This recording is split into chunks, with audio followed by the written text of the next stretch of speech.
참여 예수님 이승환 시몬 신부입니다. 오늘은 죽음에 대해서 이야기할까 해요. 살아있는 존재는 죽음을 피할 수 없죠. 또 많은 종교 신심의 시작이 인간의 나약함을 통해서 절대자에게 나아가는데 우리가 갖는 가장 큰 나약함은 바로 죽음이기 때문입니다. 내가 죽었을 때, 곧 생명이 다했을 때, 지상에서의 삶이 끝나면 그 다음에 무엇이 있는지 모른다면 언제나 불안하고 희망을 잃은 채 절망 속에서 살아갈 수밖에 없겠죠. 어쩌면 태어날 때부터 죽음을 향해 나가는 우리 존재는 늘 고통받고 괴로워할 수밖에 없는 존재인가 라는 회의까지도 생각이 됩니다. 그런 상태에서 교회는 어떻게 가르칠까요? 현실에서의 하느님의 축복, 죽은 다음에 하느님과의 관계까지 염두한다면 어쩌면 죽음을 묵상할 때 우리는 더 깊은 신앙으로 나아갈 수 있는 계기를 얻기도 합니다. 교회에서는 죽음이란 죄 때문에 세상에 돌아왔다고 얘기를 합니다. 우리가 고백하듯이 하느님께서는 처음이자 마지막이시고 충만한 생명이시며 전지전능하신 분이기 때문에 그분과 함께 할 때는 우리에게 어떤 죽음도 공포도 없었을 겁니다. 하지만 죽음, 하느님으로부터 멀어졌고 하느님의 뜻을 우리 인간이 가지고 있는 자유의지를 통해서 다른 걸 선택하면서부터 죽음은 우리 삶에 들어오게 되었죠. 그래서 우리는 늘 절대적인 존재로부터 벗어나 유한한 삶을 살면서 괴로워할 수밖에 없는 존재였지만 변화는 시작이 됩니다. 누구나 피할 수 없는 죽음이었던 그 공포가 예수 그리스도께를 통해서 변화된 것이죠. 예수님께서는 아시다시피 죽음을 겪고 다시 부활하셨고 또 우리에게 죽음의 의미를 변화시켜 주셨습니다.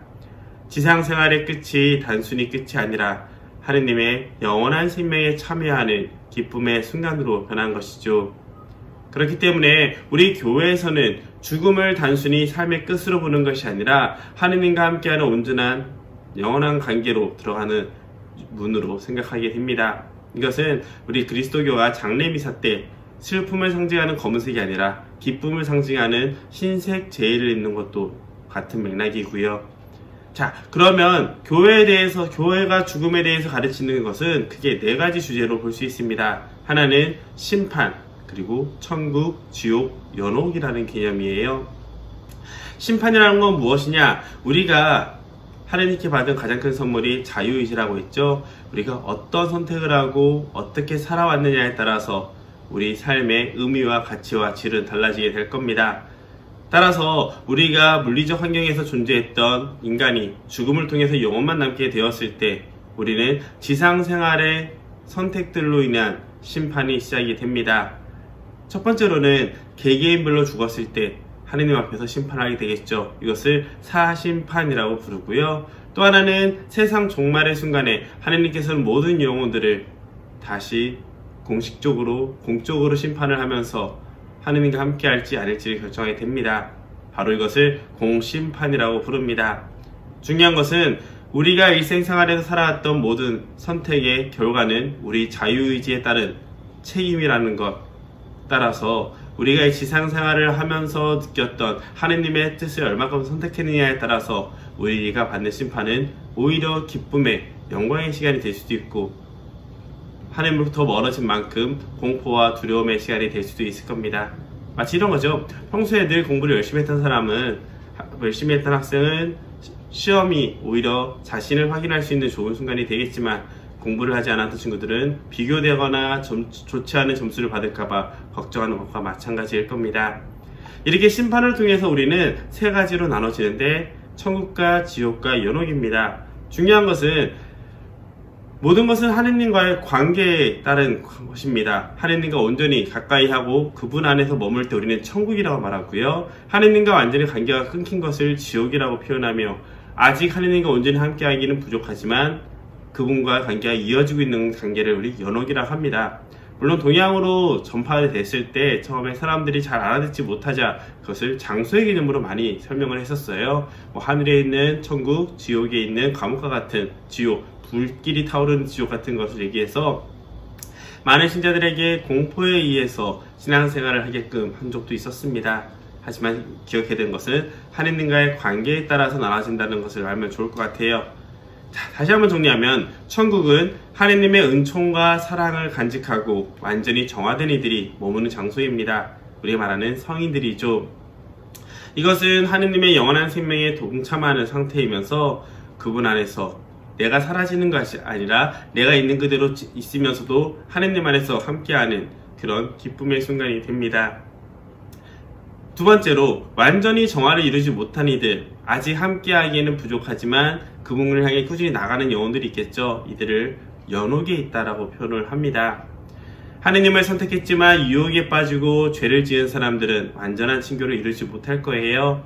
그렇기 때문에 그들은 단죄의 개념으로서의 벌이 아니라 정화가 필요합니다. 꾸준히 자신을 깨끗하게 하면서 하느님께 함께할 수 있는 상태가 되는 것이죠. 하지만 육신을 잃었기 때문에 시간과 공간의 제약은 받지 않습니다. 따라서 스스로 기도할 수 없기 때문에 지상에서 살아가는 우리들은 이미 세상을 떠난 이들을 위해서 기도를 하고 하느님과 함께하고 있는 성인들이 이 연옥에 있는 영혼들을 위해서 기도를 하게 됩니다. 이게 죽은 이들과 성인들과 연옥에 있는 이들, 지상에 있는 이들이 서로가 친교를 이루는 과정이 되지요. 그렇기 때문에 교회에서는 죽은 이들을 위한 자선, 대사, 보속을 많이 권하고 있습니다. 마지막으로 하느님께서는 우리에게 자유의지를 주셨지만 우리가 스스로 하느님과의 관계를 끊어버렸을 때 우리는 지옥에 간다고 표현을 합니다.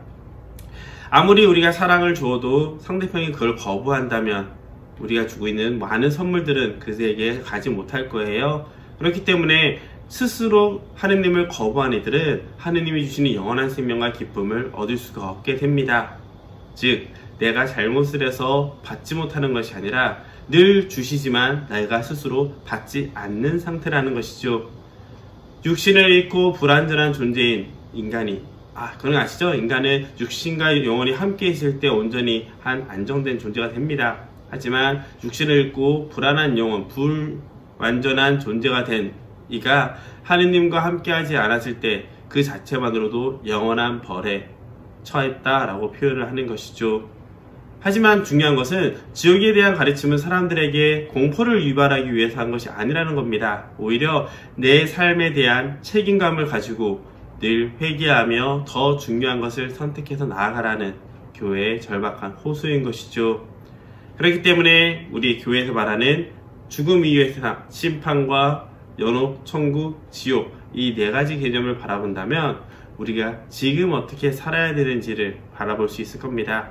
좀 더 멋있는 얘기로 하면 죽은 다음에 곧 하느님이 온전히 이 세상에 오셨을 때를 기억하면서 천국을 바라보며 오늘을 살아가는 삶을 우리는 종말론적인 삶이라고 부를 거예요.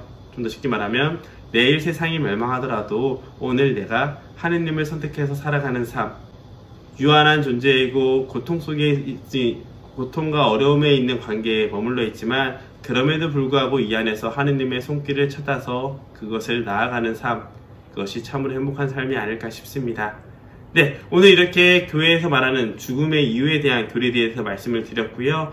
우리가 늘 죽음을 기억하면서 어제는 누군가가 세상을 떠났다면 내일은 내가 될 수 있다는 기억을, 경각심을 가진 상태로 오늘 더 소중한 것을 위해 선택하고 살아갈 수 있었으면 좋겠습니다. 지금까지 들어주셔서 감사합니다.